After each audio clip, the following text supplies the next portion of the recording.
You are now listening to Rich Rants and Real Shit, hosted by Rich Really Out Here. Alright, what's going on, everybody? It's your weekly dose with your favorite host, your boy Richard, aka Ronnie D, aka Puerto Rican Ronnie, aka Brownskin Bobby, aka Bob the Builder. You already know what the fuck going on. Today is my first edition of a new little segment I'm doing called Who the Fuck Is, and I got a celebrity personal trainer, Donald Alexander Jr. here. What up, what up? And I know y'all wondering, like, why he interviewing this dude? Like, who the fuck is this? So today we're gonna break down the story from rags to riches, and just everything he go through as a celebrity personal trainer, and just hear it all. So introduce yourself real quick. It's D.A. Donald Alexander Jr., celebrity personal trainer. Like you say, some call me Donald, some call me D.A. Call me whatever's comfortable with you. Call me something. Alright. And I guess we can start kind of current, go back and then get back to current. So right now you train some celebrities and stuff? Yeah, I train some celebrities. I would say 80% of my clientele comes from the music industry. Okay. One actor, a few athletes, but mostly the music industry. Okay. And you how'd you get into personal training and stuff like that? Man, I'm a former athlete, played football, and graduated from Grambling State University. So being an athlete, just fitness always was close to my heart. Mm-hmm. Then graduating with a degree in kinesiology, which is a study of motor behavior of the body. So I went instantly into training right after that. Okay. Actually, I'd say about a year and a half after I graduated, because I was pursuing an NFL career. Had a few injuries and a few late car payments. Got broke. So sure, I had to buckle down and go get a job. Yeah. Started training in and kind of working in the school industry, and then training picked up from me in Louisiana. Mm-hmm. Did that there for about 4 years. Then I moved to Phoenix to kind of go a little bit bigger for about 5 years, and then out here. And so, when'd you get out here? I actually been out here going a little bit over 2 years now. It's kind of crazy because when I was in Phoenix, my wife was pregnant with my daughter at the time, and I kind of stopped training. Like I was at one of these crossroads where, okay, training is not conducive. Nobody's coming through the door. You're not getting paid. So I'm sitting here trying to predict, the next 10 to 20 years of my life, and I'm getting frustrated. I'm thinking about job security. I'm thinking about, those months when training is down, people in and out of town, what you do. Yeah. And I pretty much got out of it. You had a regular job? Like, I was driving Uber and Lyft, and this was right when it started. Like, mind you, I was making $800 to $1,000 on Uber, just driving 4 5 hours a day. Really? Then I started bartending. Like, I bartended one event, and, I'm pretty talkative, so I made like $400 or $500 in a night. And I'm like, oh, you're training. So I'm finna do this. So I really was grinding on that for like a whole year, to where I started to get busier here and less busy in the gym. Pretty much, you barely see me in the gym training. Yeah. And my a good friend of mine, one of my partners from Louisiana, that was he was out here training. He had met Michael B. Jordan when he was in Baton Rouge filming Fantastic Four. Okay. And so Michael B. Jordan hired him for the movie Creed. So after being in LA for about 8 to 10 months, he hit me up. We talking, and he's like, "Shoot, what's going on? Training doing good for you?" I'm like, "Man, I ain't really training. I'm bartending." Yeah. He's like, "What?" Because I was training when he was a mailman, and he stopped to be a trainer. So now he hit me up like, "You not training no more?" And he was in Louisiana? At that time he was in LA. They was getting on. But where he come from? Oh yeah, he comes from Louisiana. Yeah, okay. We was all living in Baton Rouge as trainers when he was making the transition from mailman to a trainer. Okay. And he was like, "Nah, bro, you need to be in LA. You just in the wrong spot." He's like, "This is the perfect place for you." Yeah. So I'm like, man, I'm like, perfect place to do what? To keep doing the same thing here, just running into a ceiling? Yeah. He's like, nah, you need to get out here, get around these celebrities. So we kind of went back and forth with the idea for like about 6 months. We was waiting till the movie Creed launched. Okay. Once it launched, I'm thinking, all right, I'm finna go. All right, it still ain't happening, Damn. One thing about, I had to realize getting out here, like, it's an unpredictable schedule for trainers out here, especially when you train celebrities and you kind of tied into them. You don't never know what the next day might bring. And so, my boy was planning for me to be out here, but then things come up and we pushing it back till that pushback turned into 3 months. And so I'm sitting there like, man, this ain't gonna happen. And I'm literally going back into that phase of not training again, trying to feel like, I filled out a job at Costco. Okay. Filled out a job application at Costco. That's how desperate I was in my mind. Trying to get that. Yeah. So I'm like, I'm gonna work here. I'm just build a career. Like, I lost all ambitious drive. And then all of a sudden he hit me up. He's like, all right, man, what you doing on Monday? Come on out. I'm like, oh, damn. Boom. Here we go. My wife always had my back. It didn't matter what I was doing. She gonna support me. So shoot, I came out here. Man, I was literally sleeping on his couch. No, first I'm staying with my cousin in Lancaster. Oh, Driving so I was driving to LA every day Uh-huh. to train somebody at 6 in the morning from Lancaster every morning. Then I hang around with my boy during the day because he gave me a client when I first got here, Okay. which was Michael B. Jordan's manager. Okay. So I mean, That was the first. That was the my first dude you client was was coming Phil's son. So he Okay. manages Michael B. Jordan, Danny Glover, Okay. Terrence J, like Idris Elba, a lot of big names. Yeah. So this was my first client. Uh-huh. So, not only training him and telling him my story, but he's also, trying to give me the rundown of how to move in LA, where you got to carry yourself, what you got to do. You just got to be on your hustle and get out and meet people. Yeah. So, after I was working in LA, going back to Phoenix every weekend. Okay. So I'm working, leaving LA at like 3 in the evening on Friday. Okay. Traffic. What? Traffic. Man, it's usually a 5.5 hour trip. It turned into 7 or 8 hours. God. Okay. Every week. Because I ain't got enough money. The plane ticket's not that expensive, but I'm paying rent in one place. I'm helping out with rent in another place. And then trying to live. Like, I don't have money to fly every weekend. Yeah. But I don't want to see my baby. And then it's a new baby. My wife's stressing out, being there by herself. So I did this for literally 8 months. Okay. Like literally 8 months of driving back and forth. And then finally came the time to where our lease was about to be up. We really trying to figure out in Phoenix. Okay. Yeah. And started looking at the money I'm bringing in. Like, I went from making like 2-3 grand a month to like 6 grand a month to like 8. Like, numbers are steady. Because your clients you get more and more clients, right? Yep. Okay. And all it do, my boy was in a position, he didn't have a big clientele where he could give me a lot of clients. Yeah. But he know me, you put me in a room full of wolves, I'm gonna walk out with him out hold hand. So I was just able to meet a lot of people, to have conversation with certain people that may want to train with him that was too busy. And off of that, I built my clientele. Okay. And was able to move my family out here.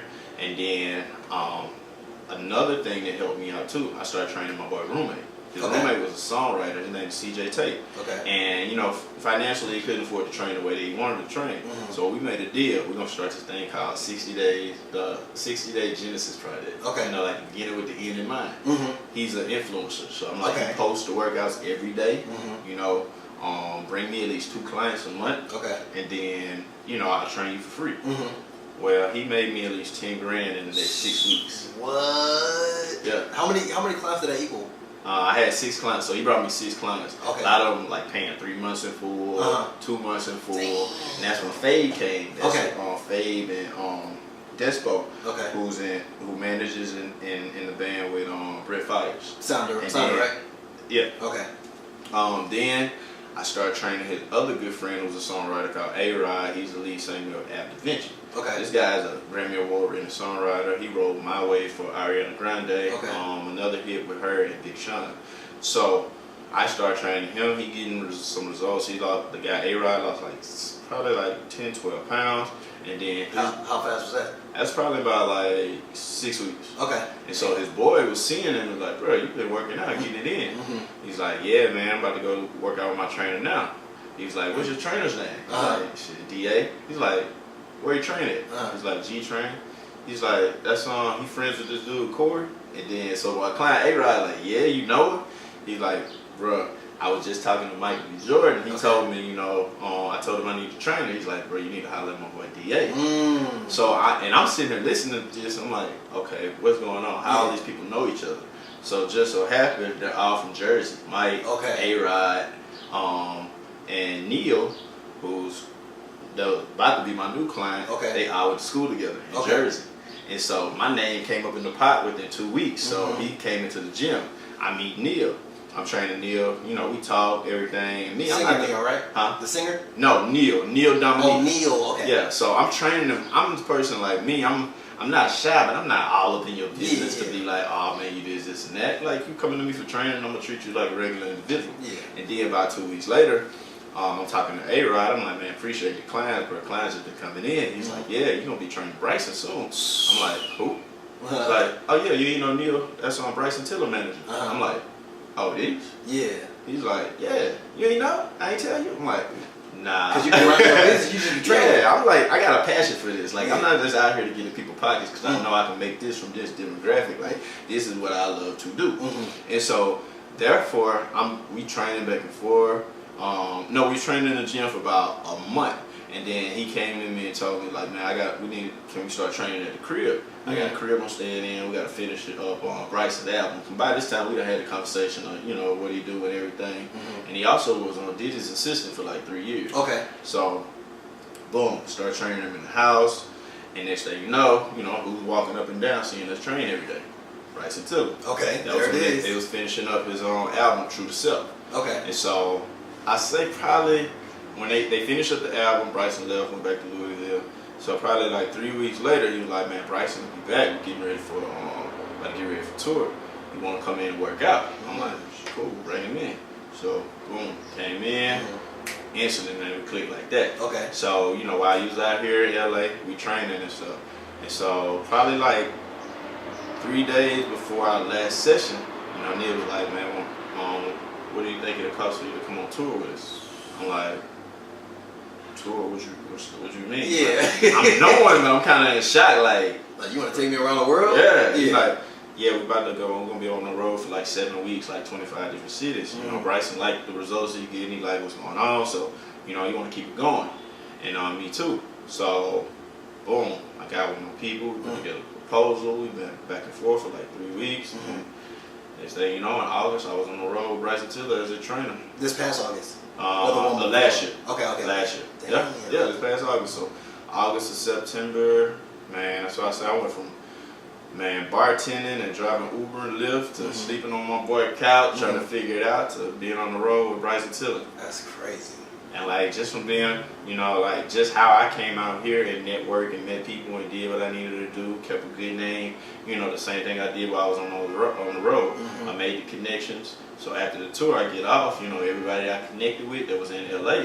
I'm pretty much like I got like another wave of industry cast. Okay. Like I met this producer at this show. I met this engineer at this show. Okay. I met this artist at this show. And so they seen me back out tour. It's like, hey, you back in LA? I'm trying to get in the gym. Okay. And before I looked at it, man, I probably had like 2 regular clients, and everybody else was in the music industry. Okay. Yeah. Damn. And I love it though, because one day I found out about working with them. People say they're the hardest people to work with. They in and out of town. Nothing's consistent. So I took pride in that, into creating the type of platform that helps, that works for them. That even though they're on the road and it's not, they can still follow whatever program. You just gotta be able to accommodate to their schedules, accommodate to their lifestyle, and you'll make it work. So a lot of people just want to have their own schedule and this and that, just stick to their own policies and that. But you want to work with certain demographics in the fitness industry. Sometimes you gotta build certain policies or create certain policies for other people that may not work for this group of people. It's a lot more to the story too. Okay, yeah, I got time for it all. So so you were staying on your boy couch, and then your lease was up. You moved out here, and then you moved where to like it's crazy. I'm in Van Nuys right now. Okay. Like I'm about to move out of there. I'm the type of person, bro. I was sitting here first. I'm looking at what I could afford a month, and I'm looking like I'm usually the type of person. The first apartment I see, I go with. When I got this apartment, I ain't even go look at it. Like I saw the price of it. I saw how it looked. I went out and talked with the people. I'm like, cool. I put a deposit down. I wouldn't look at the apartment, but I'm not knowing anything about the areas I'm in. This the one you got now before you got this one? Yeah. So I'm telling people, they be like, man, you got your apartment? I'm like, yeah. It's like, where you at? I'm like, man, I'm in Van Nuys. I'm Woodley. It's like, what part? I start getting these weird looks, and it's like, oh no, you good right there, you good right there. And I just realized I probably moved on the edge of some bad territory, which I don't be in the valley that much. I don't know. I thought the valley was good. It's not. I thought of it. I hadn't had any problem. I was living there a year and a half, but people just told me just don't go 2 blocks this way. Oh wow, that's crazy. I'm about the Van Nuys boys. So okay. I'm country. I'm Louisiana. Man. Yeah. I don't know nothing. Yeah. Like I would just follow the rule. You tell me don't go somewhere. I'm at this point in my life. I'm not gonna try to figure it out. Not gonna try to figure out why I can't go that way. Exactly. Gotcha. And then let me see what else I got. You staying with your boy. You moved out here. You got your spot, and now you're about to move out that spot. And then I guess so. All your clients just came from word of mouth and stuff like that. Just people. Yeah, I never been the type of person to get out and promote every client that I've got to this day has always been off referrals or word of mouth, or somebody else posts a video of me training them. Some of their friends see it and continue to build from there. Also too though, another big client that helped me out as far as in my growth was my secret from hip hop. I had a good friend named Presto. He saw, I was building my clientele. So, like, the dude, Yep, was going off the chain. And he was telling me about how Yep is important, out here as far as people looking for things that they want to get involved in, like training, looking for places to eat. They go to Yep, look at your reviews, yada, yada. So, to help me out, he kind of gave me, like, 3 clients off of his Yep. One of the clients was Wisdom Tucker, who was Kevin Hart's creative director. So I started training her, and then, just like the surprise with Ricey came, she hit me up one day. She's like, "Hey, my sister was looking for a trainer. Are you interested?" I'm like, "Yeah, why wouldn't I be? Building my clientele up." So it's just like, okay, here's her name. She sends me the name. It says Masika Kalisha. I'm like, okay, can't be true. Yeah. So look, I look it up. I type in the name. I'm like, oh crap. Yeah, like this. Got me a love and hip hop star. So me and her started working out. We started doing videos. We started doing posts. And man, my followers started going up. I ain't sitting here with 100,000. No, you got more than me though. So I was at 10 G's. I'm like, damn. Yeah, followers started going up. Inquiries started coming in. Everybody want the Masika Kalisha body, booty, and all that. So I'm starting to really understand the influence and the platforms and how things work. Social media can do, because that's how I found you. Actually, like, remember, we was at for anybody listening, I was at the store. I was at Urban Outfitters in the Valley like 3 weeks ago, and seeing you, and I recognized you because the day before I saw you on Brittany Sky's Snapchat or Instagram, one of them, and I walked up to you. I'm like, "Hey, you a trainer?" He was like, "Yeah." And I said, "You train Brittany Sky?" He was like, "Yeah." And then we just got the whole conversation rolling. Told you I got a podcast. I was like, "Yo, I got to get you on here." So social media. And same thing with Brittany, like. Seven, like, man, my homegirl Brittany's in town. She's looking for, well, not in town. She's looking for a trainer. She told me, she like, man, I've been everywhere. Like, I've tried out at least 3 trainers. She's like, finally, found you and one that I like.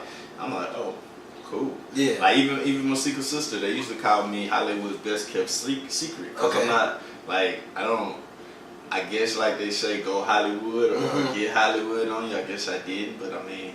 That's why you see the shirt on me that said "Be you, believe in yourself." Because I can't find myself being, put it like this, I can't reach my highest potential trying to be like somebody else or be what somebody else think I should be.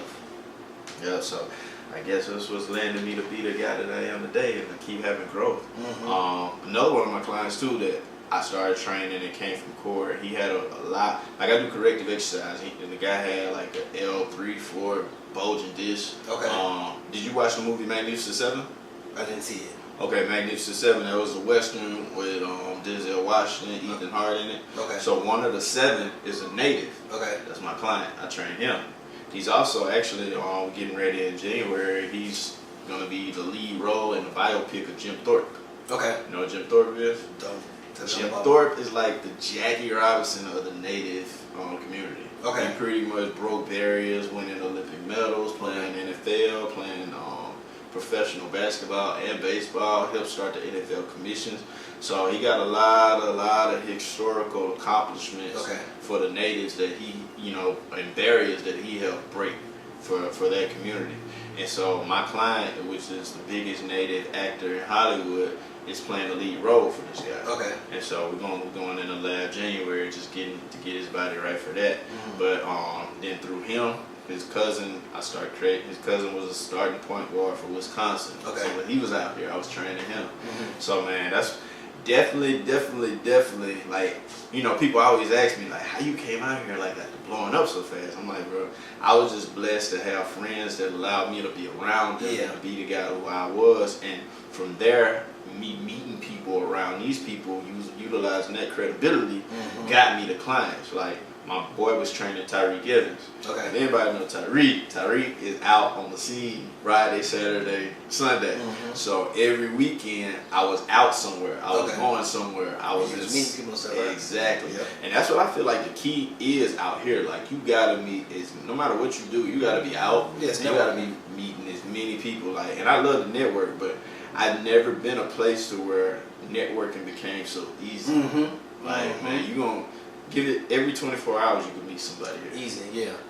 Like, look at us. Yeah. In a store, just walk. I call them divine interventions. Yep.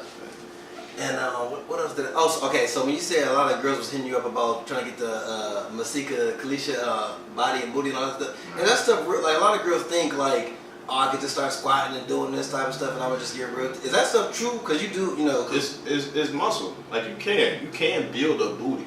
Like, you got some people that be like, you know, I'm not saying you finna grow 10 inches, you know what I'm saying? But it's muscle, and it's the thing, like, you feed it the right way, you work out the right way, the muscle will grow. Yeah.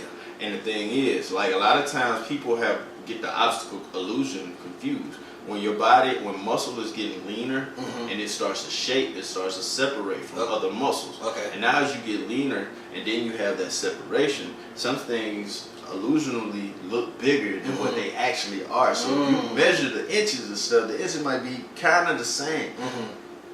But the look will be totally different. Because the way the muscles separated. Exactly. Okay. Your body's gotten drier, it looks leaner, the muscles start to separate. So that glute muscle, that your butt now looking leaner looks actually bigger than it looked before, but that's all, you know, that's the optical illusion they create. Okay. So I mean, and this is the thing though, it's not like fat loss. You might come in, a person that's 280 pounds could lose 30 pounds in a month, but this person that wants to grow 1 inch on their bottom might take them 2 months. Yeah. And you just gotta train it the right way, and you gotta lift. Okay. So squatting and all that stuff do eventually work. Yeah. Okay. Doing it the right way. Yeah. Yep. Proper form and all that good stuff. Proper form is important. Making sure you engage in the muscles you want to be engaged whenever you're moving. Let me see, what's the stuff? It was crazy. To elaborate on something, I thought you was going to ask me. Everybody always used to ask me, "Is her butt real?" Okay, you said it is. Hey, look, I'm straightforward. Everybody always call me like, "Bro, you blunt as hell," which can turn out to be a bad thing sometimes. But I mean, it is what it is. Because I was like, I always stretch my clients. Okay. And when I was doing a glute stretch with her, we do, like, it's called myofascial release. When you have, like, we work legs and we work glutes a lot, we do certain things to help release the muscle so the person won't be as sore. Or the muscle won't be as tight over a long period of time. And so I'm doing some stretches with her, and I had to put my elbow on the top of her glute. And I said to her, I'm like, oh, it is real. Hey, praise God. God is great, God is good. She fell out of laughing. Oh, it is real. I went home and told my wife. I was like, man, that's funny as it's a real one, baby. Because everybody be wondering. Man, for real. You said you had more to your story than just the broad scheme that you just gave us right now. If you want to dig a little deeper, what else you got? I mean, it's just there's so many different things to touch on. Okay, let's do a day in the life. Like today, I'm lucky I got you, or because I don't know your schedule. Yeah. So like, did you train somebody this morning, and you got to train some people after this, or what's like a day in the life of DA, personal trainer? Man, a day in the life right now of DA is training all day and trying not to train all day, if that makes sense. One thing about training is always a ceiling over it. I don't care if you charge 150 a session, 500 a session. You can only work so many hours. You can only train so much. Then once you start to evolve in life and you get things like a wife, a family, you want to spend more time. And now you're trying to create ways, what my mentor used to say, buy your time back. So right now, my day by day is trying to buy my time back. I get up, I work out hard early mornings. I do early morning workouts around about 7. A lot of times fasted. I like to do workouts before I get my first meal in to take advantage of burning the most fat. And then, I'm in the trainer. My client, I play college football at Grambling State University. We woke up at 4 or 5 every morning. Man. So, what? That's just early as hell. Dude, I vowed and said I would never wake up that early in life. Which I've started now waking up earlier because having a kid, like, I got to get the best out of my hours. So me waking up early allows me to get things done before she wakes up. She wakes up. Yeah. You know, you go to sleep? What time you go to sleep though? Man, that's the balance that I'm fighting with right now. I try my best to get into bed before 12. Okay. A lot of times that falling asleep action doesn't happen about 1 or 2 o'clock in the morning because I'm used to being in that mindset of, you know, staying up late, getting work done. Yeah. Like I was out. That's how I used to always work. But now I'm working on projects where I had to get up earlier. Yeah. Like one of the projects I've been working on since I came off tour. It's been all of this year, 2 months of last year, so going on about 8 to 9 months now. It's a subscription website. Okay. The website is going to be called, now, Guys Great Guys Good. I got this URL at 3 in the morning, but it's called thebestworkouts.com. Okay. I caught somebody slipping. But it was taken for a while. You was trying to get it, or it's just like, you know how you type in something on GoDaddy and it hit you with the suggestions at the bottom, and I'm like, I was like 3 in the morning. I'm doing this. I'm like, nah, this is too good to be true. So yeah, I'm starting a subscription-based website, and like you know, I know you got a lot of subscription websites out there. You got a lot of workout platforms out there, but you don't have a lot of me. You got one me. It's just like motivational speaking. Yeah, you got them everywhere, but you know, somebody's waiting to hear this story from this person versus from the other people. Yep. And so, you know, what I get when I post workouts on my Instagram or Snapchat, I get people hitting me up asking me, you know, either saying that they like the movement, they'll tag me that they did the movement, they ask me, you know, how did you incorporate that into your workout? Or I guess got random friends that don't understand the art of hustle that hit me up and be like, man, can you write me up a workout real quick? Yeah. Like, can you write me up a diet? And I'm talking about, like, this has been hundreds of people over the years. And so I've seen apps and different workout platforms where you can get the app and then go in there and put a workout together, or they have a workout for you together, and you get a demonstration of somebody doing the workout. But I'm giving you live feed to where you're coming in to a session with me training my clients. Okay. So I'm not just giving you a workout, I'm giving you a workout that my clients pay thousands of dollars for. Yeah. And you're able to watch us do the workout one by one and follow us on a premium social media page. Also, too, I got different live engagement that I'm doing every day. Okay. You know, Monday through Friday. And it's not to where I'm just doing things pre-recorded things, just putting them up there, or you know, like all this is live, almost like a reality show. It's like a reality show fitness page. Yeah. You know what I'm saying? You're gonna catch the good parts, you're gonna catch the bad parts. I'm not recording somebody doing the exercise and editing. Trying to get it real perfect. It's just gonna be as if you was right there with us in the gym. You know, you're gonna laugh, you're gonna see their failures, you're gonna see their strengths. Because that's the thing, like, you know, you get these exercises, somebody gives you these programs, but you don't see nobody going through it and struggling like you about to do. But now you see that person struggling, that person going through it and feeling the same way that you about to feel. Yeah. Or when you know, okay, I see she dying here, I'm dying too. Yeah. You know, so it kind of helps, it relates to you a little bit more. It makes you stick to it more. And then, you know, it just gives me a chance to be my witty self and be more live and vibrant into the action instead of just putting something out there. Yeah. And then with the platform that I have, you know, I'm incorporating this thing I call hip hop fitness, like I said earlier before, to where, you know, how I broke it down is what I did with Bryson when I was on tour. You know, for the artist under the umbrella of hip hop fitness, the artist is what I call the artist athlete. Okay. His manager, the production team, or, you know, anybody behind the artist would be called the executive athlete. Okay. And the reason I say that is because the way these guys, you know, a lot of characteristics that they use are the same characteristics of an athlete. Not the athletic performance when it's game time, but the how you need to intake proper nutrition to have a better performance, to have more mind clarity, how you have to recover and repair when you're on the road, how your body needs to repair. You know, you go through some of the same things that athletes go through in certain situations. So I kind of put, you know, it's almost like a person to say, think you're a millionaire before you're a millionaire. So when you're a millionaire, you know how to act. Yeah. Think like an athlete and treat your body like an athlete.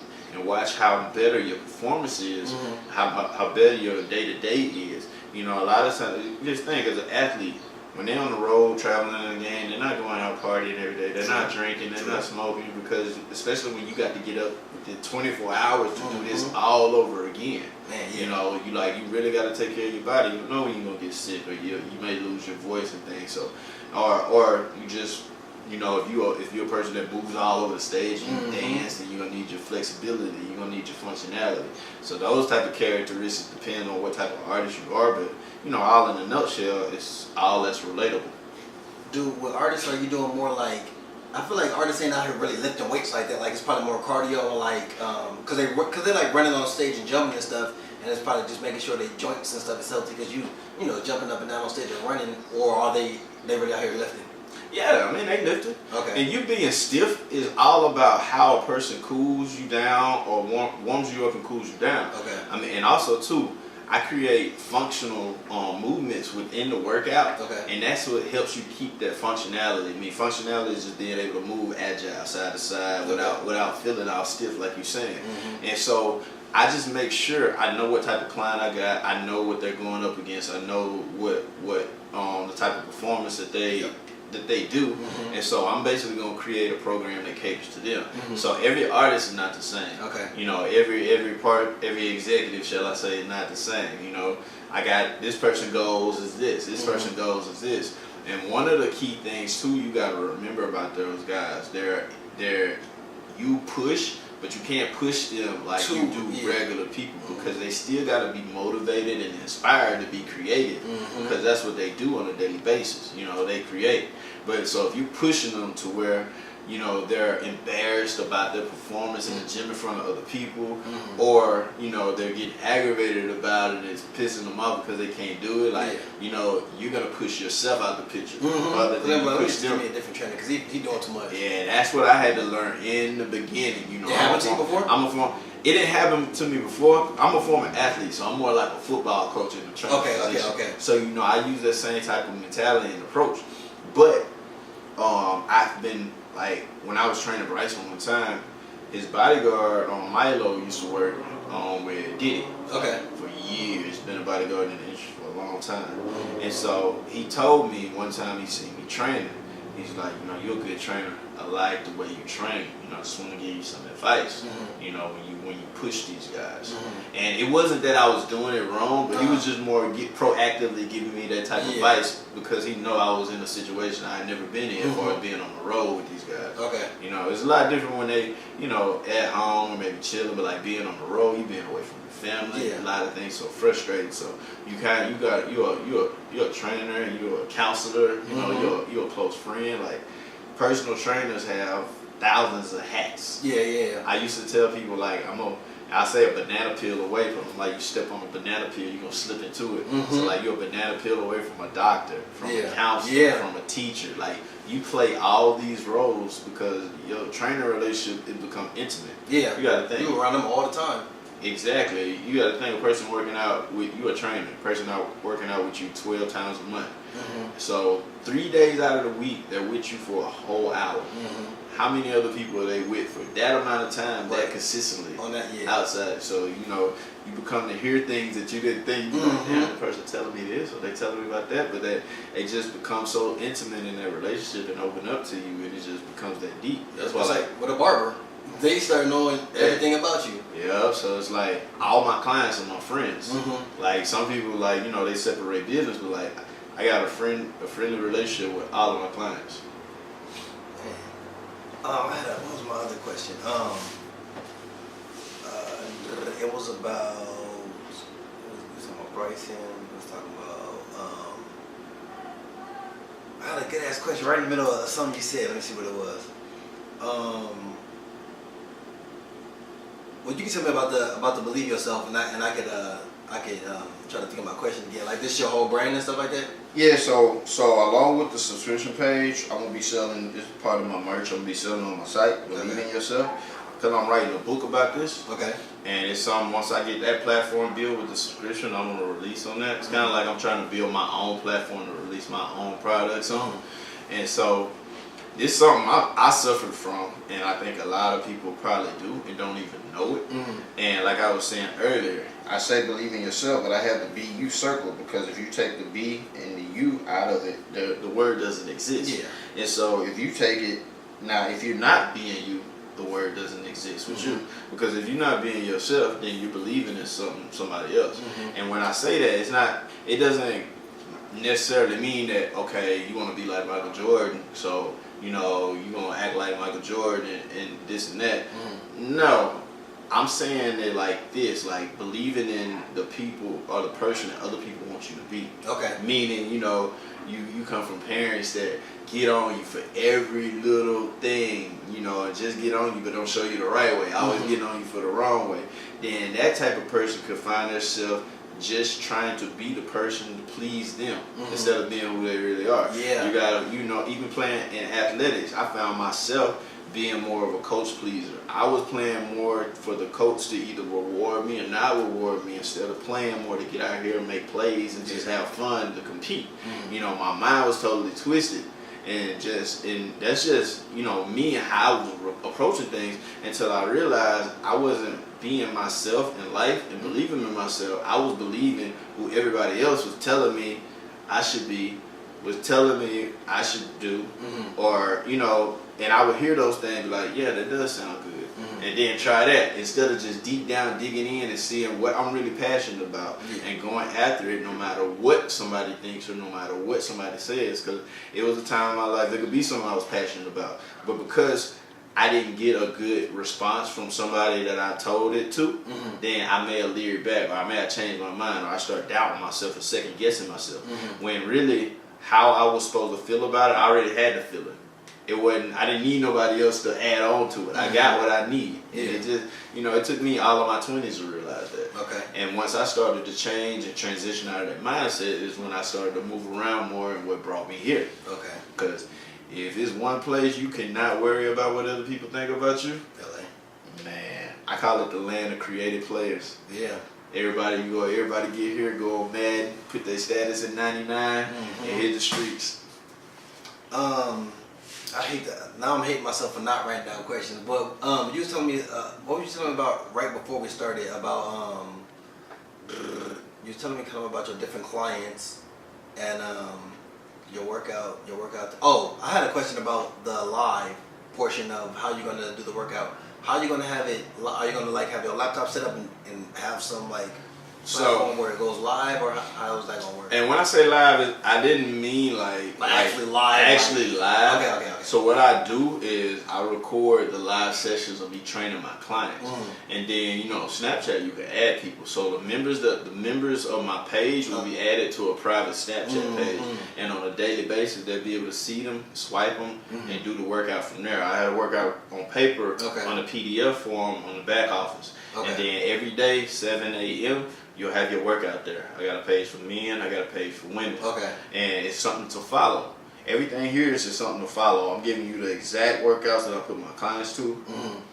Excuse me, the exact nutritional plans that I offer them. And then, you know, if you want additional, more personalized services, you know, you can hit me up for those. Also, too, for extra, like, you know, the site is like $19.99 a month. For $24.99 a month, I got the form doctor. You can take a pic, you can do a video of your form, send it to me, I'll correct it and send it back to you. Okay. So and it'll be you doing like, and that'll be me. It'll be me doing the movement, explaining the movement and explaining what you was doing wrong, what you should feel, and what you shouldn't feel. Okay.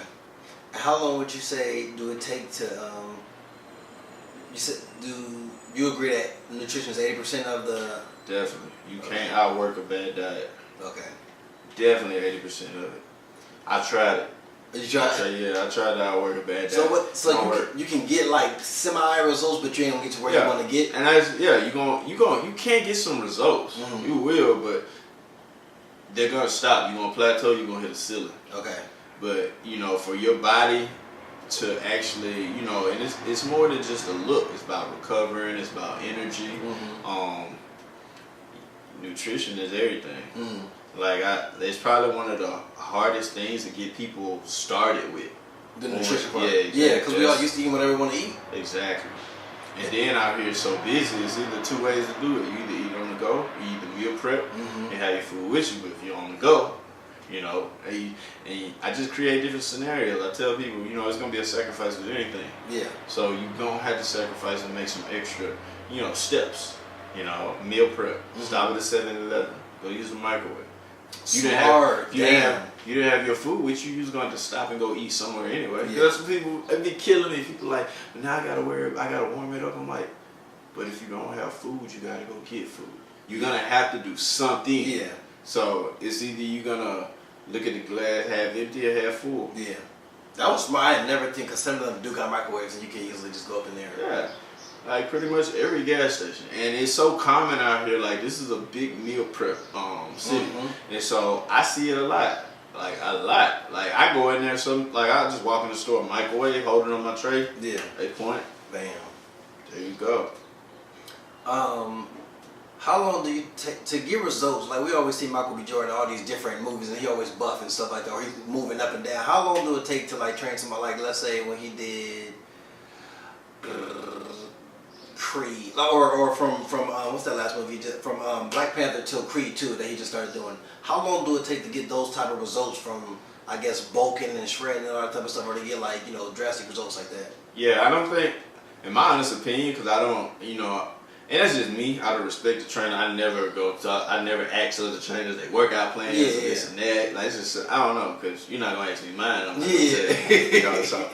But, or how long would it take you, how long do you think it would take you to train somebody like, to get, Now, I'm going to tell you about Mike, though. One thing that I do know, because, like, my boy is an ex-bodybuilder. Okay, the trainer that trains Mike? Okay. Yeah, so one thing about that, as long as you know when and where and what to do with proper nutrition, you can make changes like this. Okay. And then you got to think, you can't compare you doing what Mike did because Mike had a role to get ready for. Yeah. So he had time to work out 3 times a day. Oh, he had got to time. work out that much? I mean, I know. I guess you got to think for Creed, he's doing weight room training, he's doing cardio, then he's boxing. So not saying that he's going to do the same thing over and over and over, but he's pretty much in the gym 2 to 3 times a day.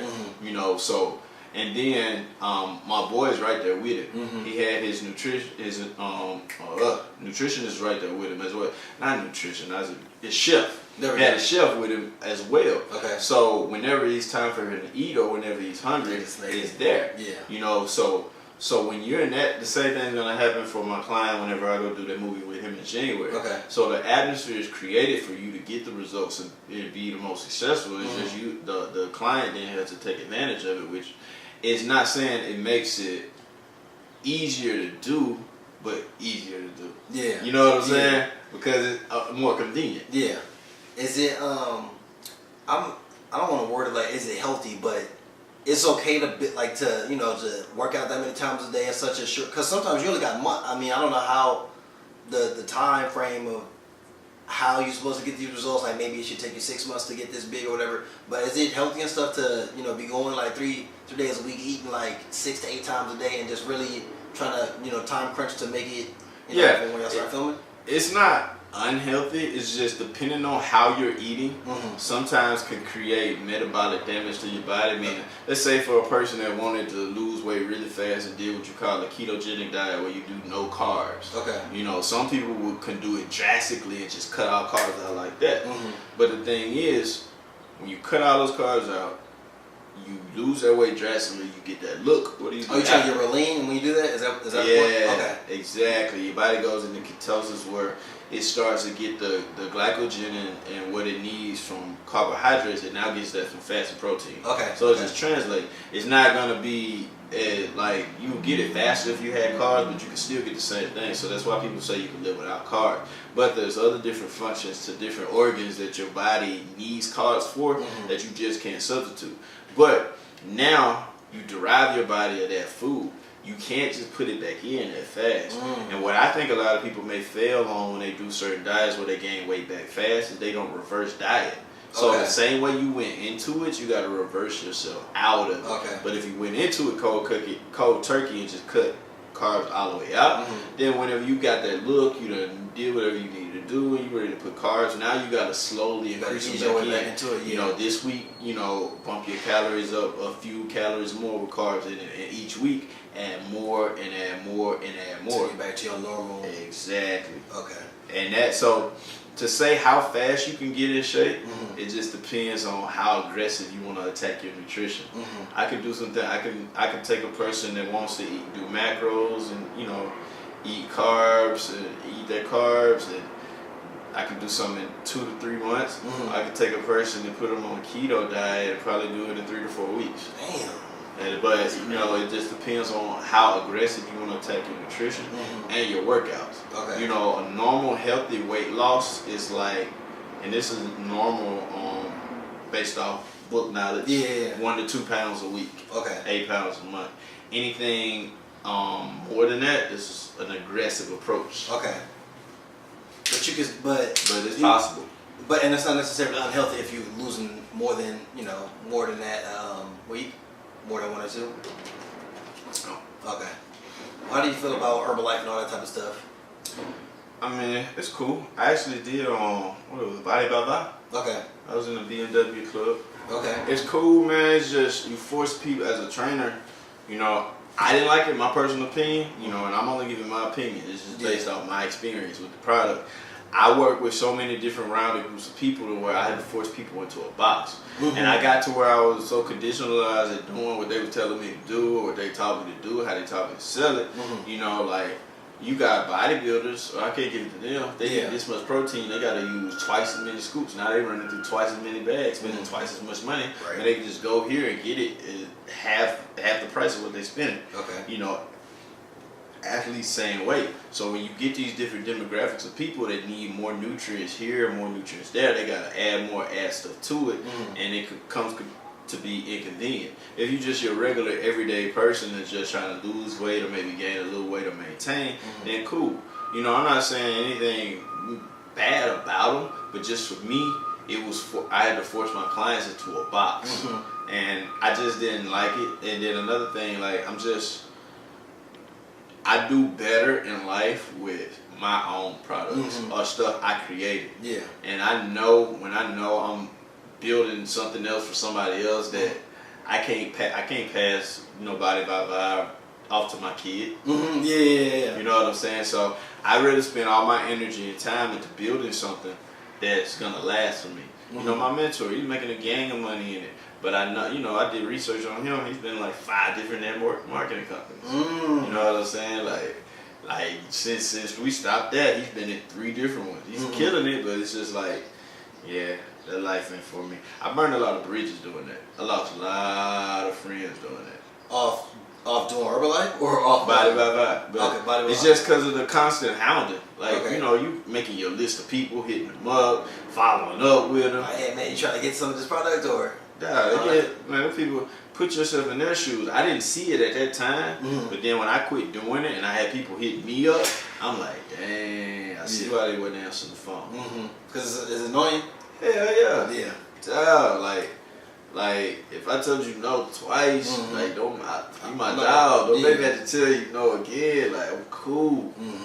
Like, you make somebody close to you like that have to explain why they don't want it.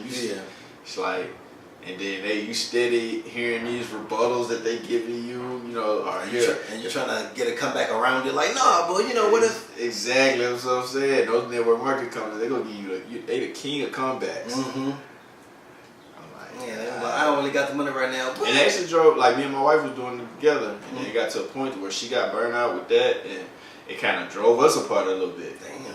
Like, man, I don't know if you noticed, but there a lot of divorces and like separations, and when them couples be coming in, that shit, bro. Yeah, I'm like, bro, this is ruining my life. So you got any more training to do today? I just got one client this evening at 4. And then I gotta film some girls for my for the videos. Okay. You get them already? You get them already now? Yeah, like I got a group. Like I got a group of girls that pretty work with me consistently to do the videos I'm gonna use for the subscription page. Okay. And so working with them today, and it's Friday. That's pretty much it. I'm sitting here debating now if I want to do another workout today or not. This was one of my questions too. When you working these people out, I know sometimes you gotta get down and demonstrate with them, but you're not working out the whole time too, right? Like, I've never been that trained. I do not work out with my clients. Yeah, like you just train them and tell them what to do, and if they need to help demonstrate, but you're not sitting there every workout like, okay, I gotta work out with him, work out with this person later, because it's too much. No, man, you hired me to train you. I work out. One of my guys used to be my client, turned into a good friend. Now he just paid my gym membership just so I work out with him when he work out. Okay. So other than we work out together because we push each other. You know, good conversations, good energy. You know, so That's pretty much it. But like, man, I see people do that, but like I don't. Yeah. Plus, man, I ain't trying to work out with you, and then you leave, and I'm still sweating. And I Yeah, gotta work. yeah. Like, You got stuff to do after. I mean, I'm in the gym, but I like to be fresh somewhat. Okay. What did I have? What?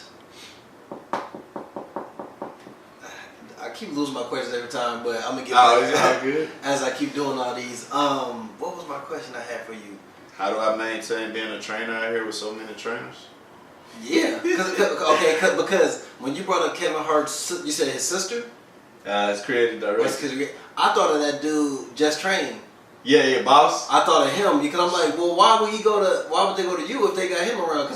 So what happened was, and I promise, I asked her the same thing, and she told me it wasn't anything like to do personally. He just was, she had been wanting to train like a few months, and he was just real busy all over the place, with Kevin and everything, and they just never got a chance to get started. And she was just at that point to where, she really wanted to lock in with where she was at right then. And I call it a divine intervention because, like I said, she didn't look me up. She was given to me by somebody else. Yeah. And I went back and told him, he was like, dude, how that went with that lady? I'm like, oh, it was good. I was like, she on Kevin Hart's creative director. He was like, I like, don't worry, man. God, go bless you. You see, that'd be cool. Oh, that was your story? Yeah, he's like, he looked at his face like, who did I just pass off? Yeah. I'm like, don't worry, it's gonna come back to you tenfold. You was telling me about how you keep people trained, like when they go, other trainers in different cities. So if you've been training them in LA and they got to go to New York for like a month like that, trainers in New York that you can. So yeah, when I was on tour, I built a relationship with different people. So a lot of time it depends on if they not busy or they want to work out with another trainer. But I have some that do. And basically with these people that I built relationships with, I was just linking with them wherever they go. Like, Bryson was, when I was training him, he was in Louisville. He was working with this trainer out there. Now, like, he lives in Miami. Okay. So I think he's working on with the guy Manny, who gym I was using when I was out there. Okay. How did you, say boom, you on tour, you go to Miami. How do you even start using that dude gym? I've been doing this so long. And then my boy trained Michael B. George. So okay. It's easy to hit up, once you get in this industry and you meeting people that train other celebrities, it's easy to hit up. Be like, hey, when y'all in Miami, what gym y'all use? When y'all in New York, what gym y'all use? Okay. And that's pretty much like, man, it's a small world when it comes to that industry. But just so happened in Miami, Neil, the guy that I trained, his manager, when he used to be in Miami, that's where they used to train. So he pretty much already had it set up for us to go train there when we were there. Okay, so when people come to LA, like say if somebody come to LA, you got your it was called G something? What was your gym? G Train is one that I train at. Okay. And I train also in No Limit Training Facility. Okay. So I use two different gyms just depending on what demographic you like. One's a little bit smaller than the other. One's a little bit more expensive than the other. So that was one of my next questions. If how does it work for you as a personal trainer? Like, do you just buy a membership like a regular person there, and then just your clients get a membership too, and you train them, or do you pay a little bit more because you're gonna be training people there, or how that work? No, I mean, as far as being a member there and working out, you have to have a membership as you're a trainer. Like at one gym it's not discounted, the other gym it is. Okay. But pretty much you have most gyms operate on a per client rate. So say for instance, you may pay per head. Okay. And then you'll cap at a certain number. Okay. You may pay 50 per head or 100 per head, or 700 a month or 500 a month, something like that. Which one is the better deal?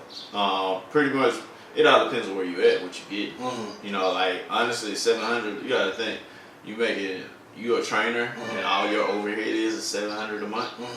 That ain't bad. Yeah. I know some places that they do $20 every time the person walks in the door. I remember when I was if they're with you though, right? Yeah. Okay. So I remember when I was in I think West Hollywood, the gym called Mansion. My boy didn't even know it. He was like, he just signing people in, No. Oh, so you was winning for a minute? Huh? You was winning for a minute because he just signing people in and you're not getting charged? No. Oh, he was just like, his people would sign in, but he didn't know in a month how much he was actually spending. Oh. And I calculated it. I looked, and when I figured it out, I said, bro, you're spending $2,500 a month here in rent? He was like, how? Cause I mean, making like 15 grand a month, so he wasn't really seeing it. I'm like, I showed him that. He was at a new gym about 2 days later. Yeah, I'm like, bro, this is ridiculous. But like, that flat rate is really what's good, and then the per client rate, cause like me, I got 2 different gyms.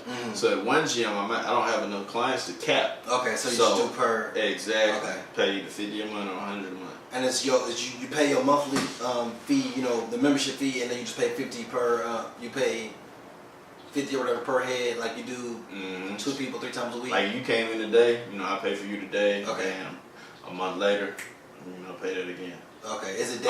Well, not like I got one gym. I pretty much set up all my payments on a day. Okay. So like all of them come out whatever day of the month I want to. Then the other gym is on the first. Okay. So sometimes like if you come in the middle of the month, whatever they prorate for you. So both gyms are like 2 different policies. Okay. Yeah. But my No Limit is more like, I call it my status quo gym. It's more of a fancy spot, more of an exclusive spot.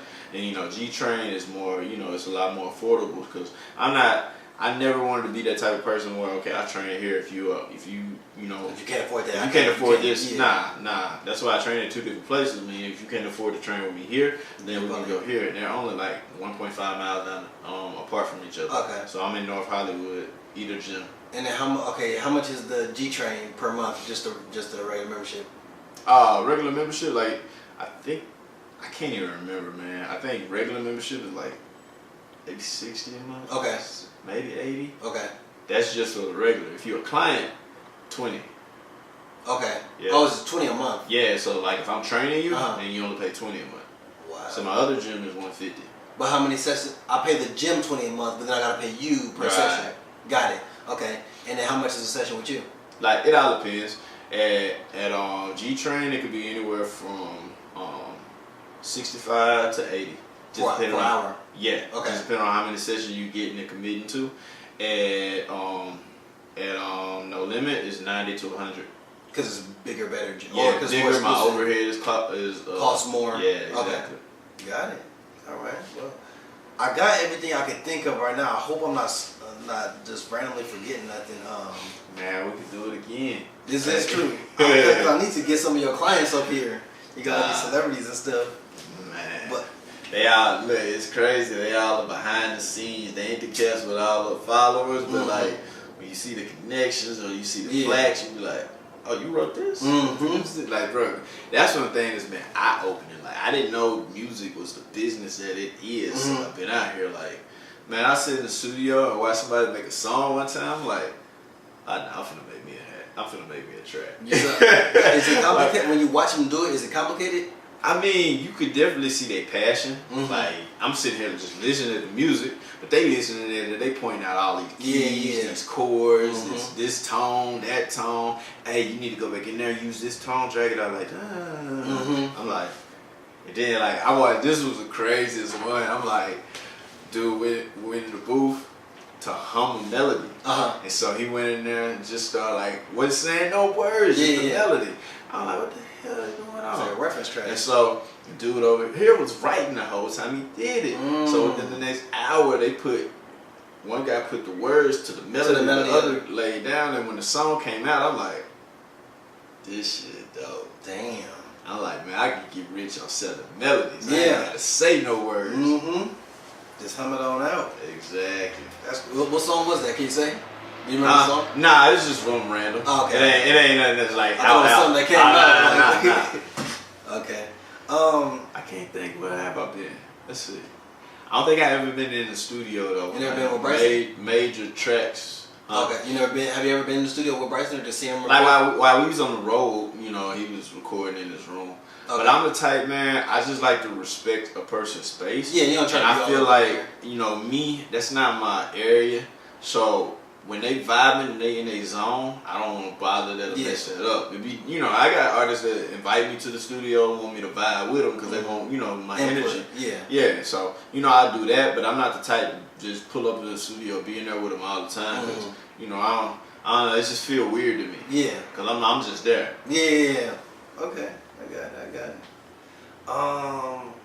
I'm really trying to see if I missed anything before. You gonna think of some 10 minutes after I leave? Watch as soon as you get, I'm like, damn man, why didn't I ask them about this?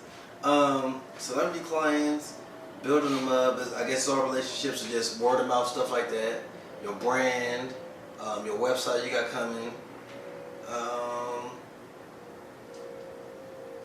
You told the story how you was in Arizona, came out here, sleeping on the couch, made it. What else?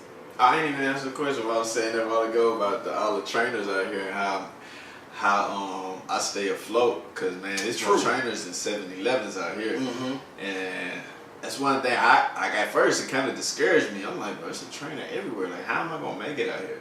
But like when I tell you, it ain't no different from you looking at a 6'9" right across from another 6'9", and that one just like the gas stations, and that one just as busier as this one. It's like, just like it's a lot of trainers out here, it's a lot of people out here. True.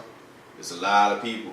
And I'm not that, like, you can look at my IG, I'm not the upside down push up on the wall, jumping off the top of the jumping off the top of the dang squat rack to do a burpee. That ain't, you'll never see me doing stuff like that. That ain't me.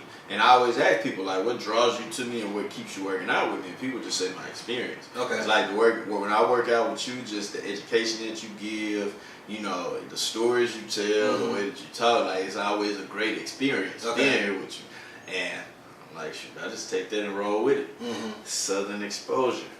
How much would you, well, yours kind of took off fast. I was going to say, like, how much would you, like, somebody trying to looking to get into what you're doing? I mean, it took off fast when I got to LA. I've been doing this for 11 years, though. Yeah. So, but once you switch, you know, once your boy told you, no, come out here, it kind of took off. Because you got to think, my mentor used to tell me it takes 10 years or 10,000 hours to perfect any craft. So I moved out here on my 11th year. Okay. By the time moving out here, though, it wasn't just me moving out here and stuff taking off fast. Yeah. I moved out here and I figured it out. Like, not how to land out here, but I just put together other ways that my businesses fail, that my, you know, retention rate may have been low, and increase those things in order once I came out here. So it's pretty much, man, you just gotta be on the hustle. Like, you really gotta have some hustle in you. If you know, a person that's just like working, you know, like job security, like 9 to 5, like a, you know, paycheck to paycheck, or, you know, knowing this is coming in, this is not the place for you. There we go. There go one of my questions triggered when you said 9 to 5, because I love hearing the story from 9 to 5 to working for yourself, and I gotta hit that. What was the job you was bartending? Yeah, I was actually, man, it was crazy. Like, I said, bartending, bro. Did you have a typical 9 to 5 before, like anywhere before all this popped up, or was it all? I was a certified teacher. I taught. Oh, you was a teacher. I taught school for 2 years. Okay, see, I missed that. I went to, dude. This is when I first. So, after football, I tore my quad. That's why I stopped. And then broke 2. So I was living in Tucson, Arizona at that time. Okay. Because I was dating this chick my freshman year in college, and her brother was a scout for the Major League Baseball. And I went to Dallas with her and met her. And that's the thing about me. If I met you once, and we clicked, you know, you resourceful. Yeah. You know, you gonna be around. Yeah. They called me Mr. Network, bro. Anything you asked me for, good or bad, I knew where it was at or how you can get it. Okay. So I met this guy. He's like, man, you're a good dude. You know, you ever need anything when you graduate, hit me up. So I ain't dating his sister no more. Nothing. 4 years went by. I graduate, hit him up. He had the same number. I'm like, man, I'm glad your number ain't changed. What's up, man? I just graduated. I don't know, I need something going. Yeah. He was like, dang, you remember that and follow through. I'm like, hell yeah. So he was living in Tucson, Arizona. He had a baseball academy. So he hired me as a strength and conditioning coach at the baseball academy. So I moved out there. I was pretty much staying with him and his family for like about 6 months. Okay. And you know, my goal was to stay with them for 6 months and get my own spot. Yeah. But you know, I'm fresh out of school. I'm not knowing much how to move in life. When one thing not working, go get another. So I think he kind of got tired of me being in his house and being so friendly with his like me. I'm a charming person. Yeah. And I'm at your house all day. I think him and his wife wasn't seeing eye to eye, and she talking to me more than she talking to him. I'm already feeling uncomfortable. But he hit me with a call one day. I got family coming in town. We need the room. You know, I gotta get you out of there. You know, let's see what's up. So, and I kind of was glad he did that because I was a little comfortable. You know, fresh out of school. Yeah. So I ended up getting on the grind, getting a couple other odd jobs, and then I was working at Ballet Total Fitness. Okay. And then I was training, you know, for football, stuff while working out. Ended up tearing my quad, and then it was December, broke, man, I got enough money to go home for Christmas. I was like, man, I'm gone. I packed up my whole car. I left like 5 months before my lease was up. I ain't know nothing about it. I had a judgment on my credit report from that and everything. So I get back I'm on my way to Louisiana. My sister's in education, and I'm telling her like, I need to get a job and figure it out.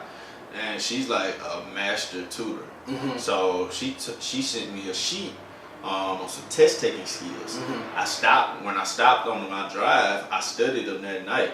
And I went the next day to Shreveport, Louisiana on my way back and took the practice to certify you as a teacher and passed it. Wow. Just by studying and test taking skills. Like, I always been good at analyzing process of elimination. Yeah. So I passed the test. 3 days later, I was working as a certified teacher, making $42,000 a year. Wow. So is that easy? Because I think out here, I don't know for sure because I'm not a teacher. I think out here you gotta go to college for like years and like get certified. I don't know the whole. That's the part one. They had a part two. I had to go to pass that to be, you know, pretty much. I don't know the exact terminology, but to be truly certified, like I just did practice one, and then you had to go do practice two. Okay. But while you're pursuing that, you can work as a certified teacher. Okay. And so I went to school. I was in grad school at Southern University in Baton Rouge. And then I was driving to class every day. Like I get to class 30 minutes early and go in there 15 minutes late. Damn. For a whole semester. Because I'm trying to figure out why in the hell am I here? Whose idea was this? Okay. Whose idea was me to go back to school, get certified to be a teacher? I'm hearing people complain. My aunt is a retired teacher with no money. Why am I doing this? And it took me probably 3 weeks of thinking like that. So I drove. I was looking. I could see the class. I'm watching them have class. I sat out there for 30 minutes and then drove away. Never came back. Damn. And that's when I went into training. I just started full-time hustling, pouring everything I had in the training, and I just started training people. If you wanted to train, you had no money, I trained you. I still would train you, but my thing was like, I used to create all these different things to where, you know, look, 30 days I'll train you for free. You got to bring me one client a month. Okay. You know, I had a person pay me $300 for every client you bring me. I give you $50 back. You know, just like so, and that's pretty much. I actually started a boot camp. I was one of the first boot camps that started in Baton Rouge at this place called Break. Man, so that was pretty much once that got going, I pretty much was smooth selling, man. Like for 2 years, average at least 40 to 50 people in every boot camp. Did 3 days a week. Damn. And then all of a sudden, I'm like, shit, I gotta bust out. So yeah, after I quit teaching, actually got fired because I got hired at another spot. At another school? Yeah, it's actually. So I was at an alternative school. You get kicked out of alternative school, you go to this school. Okay. I went to work there. Okay. First day they taught me restraints. I'm like, oh, these feel like badass kids. Bad, bruh. First day, man, them kids got off the bus. Man, the first 3 in line had on ankle braces. Right there. I'm like, okay. Like for house arrest or like cuffs on the house feet? Arrest. Okay. Yeah. Man, look. It went 10 minutes. I done watched 3 kids get flipped on their head. 1 kid tried to run away. I'm like, but man, the pay was like 50 grand a year. I'm like, look at Louisiana, it's like 100 grand out here, and I'm sitting there like, okay, I gotta figure this out. Man, I'm talking about dog. That job was so horrible, bro. One time I went to work in tears, dog, cause I'm like, bro, I'm making money fighting kids every day. I took one of the kids home one time, like, man, they was living so bad, but like, man, they parents was with it, so you know the apple ain't fall too far from the tree, and so after that, like I got fired from working there because one time I missed a meeting and 2 other people skipped the meeting. And they put us all in the same boat. Damn. And they fired me with them. I didn't even know what happened. They was like, you ain't going, we wasn't going. So that's crazy. I'm like, man. So I got fired from there. That's when I really had to turn up on training. And man, it was to the roof. You know, my wife had moved. My wife's Canadian, so she moved. She's also a kinesiology major. She was a trainer too. Okay. So she moved to Louisiana. We lived there for about a year after she moved there, and then came to Phoenix. Kept the ball rolling, man. I started working like in Phoenix. I mostly train athletes. I did after school programs. I trained a bunch of club baseball teams. Okay. And I worked with some of the Miss Arizona organization girls. So okay. The gym that I trained at, the owner had to deal with the Miss Arizona organization. So I started working with him, and we trained the girls for free for different exposure and posts that they would do for us. So I did that for a couple years, and then wife got pregnant. Reality hit. So there, you're like, I gotta do something. Gotta figure it out. And here we go, man. Damn, all that. From LA to LA. Louisiana, Los Angeles. That's crazy. That's what I said, bro. And I mean, Arizona, like, it wasn't just like straight progress. Like, bro, I had 7 eviction notices, car got repoed. Damn.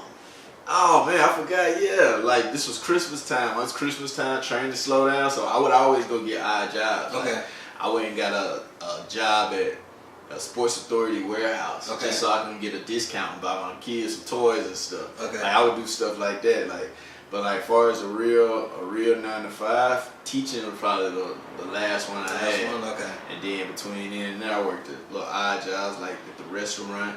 And then before I bartended, they made me serve. These was a lot of reality checks. Yeah. I'm 31 in here with a college degree, serving with a bunch of kids. Yeah, they all probably either still in college or or just living life. I'm like, once again, the fuck am I doing? Right. I'm sitting here driving an Uber, like, and I'm talking to the people, and they ask me what I do. Every rider would be like, why are you driving Uber? I used to drive Uber too, and I would get the same thing. Be like, why are you driving? And it pissed me off. Like, okay. Because you could be doing more for yourself. Exactly. Man. And Well, that's look at pretty you much- now. Living out here in Van Nuys. You got the BMW outside. I seen it. That was you, right? No, not yet. We still crushing 300. Okay, because I saw you said on right in front. I think you talking about yourself. I thought that BMW was yours. Man, let me tell you about me. You probably won't see me in there for a while. Okay, you just stacking it up right now? Not even that. Like, I'm finna get a truck this fall, but I'm going to get a Platinum Ford. Okay. And I'm finna put some, like, I'm gonna look like a Mexican cartel out here in California Man, streets. you don't want the Raptor? Huh? You don't want the Raptor? It's a little, I want something longer. Okay. Yeah, I want something longer, so like. Just for the look, or because you have planned to put stuff back there? The look. Okay. I love the Platinums and I love the Shelbys. And so my goal, like, how big people be like, man, I'm making it to the league, I'm finna get this Benz. Well, me making it, I'm gonna get my truck. When you get to But when you see what I do to it, though, like, put it like this, like, I already got the guy that's gonna do the work to it. I'm getting like $30,000 worth of work done to it. How much is the car itself, the truck itself? Yeah, about like 70. Okay. That's why, like, look, it's right up there with a Benz, so I'm like, Yeah. yeah, that's my Benz though, man. I ain't never had a truck, so that's what I want. No, yeah. Saying like I want to get my first car was a '92 Camaro. Matter of fact, it's on the pictures over there. But I want to get one of them again, probably like an '87 Monte Carlo, something like that. But after I want to get a range because I want a truck. Like I'm tall. I want like an SUV. I'm tired of sitting on the floor, with regular people on it, lift me up a little bit. And it's crazy, like, bro. Cause I said I wanted a range too, but like, if you think SUV, I'd rather have a Tahoe. Okay. I valeted. Or Yukon. Okay. I was valeting, so I drove a lot of. I used to want a G-Wagon so bad, but I started driving them. The turn radius is terrible. They just big boxy. I'd rather get a range instead. I rode in one before. I'm like, bro, are we off trail right now? Like, shit. But like, I don't know. That's just what I like. Plus, like, in the ranges, I don't like the room. Okay. Is it not roomy enough for you? In the back seat, like, oh, okay. Like, Yeah, with me and my kid, like, man, yeah. I feel it. All right, well, it seems like we done covered everything, even more. We talk about trucks and stuff like that. So I'm like, bro, we got all our hoes something else. So, in conclusion, what you got coming? You You got the Be Yourself shirts. You know, be you, be yourself. You got the website coming. What else you got for people to be on the lookout for? Probably going on more tours next year. I took this year off going on any tour with any artists right now. You had offers? Yeah, I got a guy. So basically, one of the guys that does like his party promotion or after parties for Bryson. Okay. Neo Boykin. Okay. I believe. But he basically want to work with me and shop me out because he got some other tours that I could possibly go on. Mm-hmm. But I just didn't want to even pursue it because one thing that kind of hit me hard coming back off that tour is not having everything in place to be ready when I got back. Okay. So I got back. It took me like a month and a half just to get my clientele back rolling. Okay. I'm gone for 7 weeks. New clients and people that are potential clients, you know, they were gone. I just had my regulars there. So before I go on a tour now, I just got to make sure I got things in line that I could be making money on while I'm gone. So I'll be back. I'm looking to go back on the road next year. Okay. And then I got a few people that I'm training now that got, you know, albums coming out that should be dropping. That should be, you know, going on their tours next year. And they might want to take you with them. Yeah, between now and then, you know, Bryson gonna drop. Partisan, Cardi's Ghost Rider that I train, he's about to drop. Okay. Then Neil has another new artist, Ryan Trey. Be on the lookout for him. He's about to drop. And I'm training all of them. So, you know, I'm just proactively getting myself ready. All right. Well, we're gonna cover it all over here with Donald Alexander Jr., aka DA, and that's it. I mean, for anybody else listening, I'll just tell y'all to follow me on Instagram, rich_really_out_here. Subscribe to the podcast and subscribe on YouTube, Running DTV. And your Instagram? DA the Trainer. It's DATHE Trainer. Double entendre. Get it. There it is. All right, I'll see y'all next week. Peace.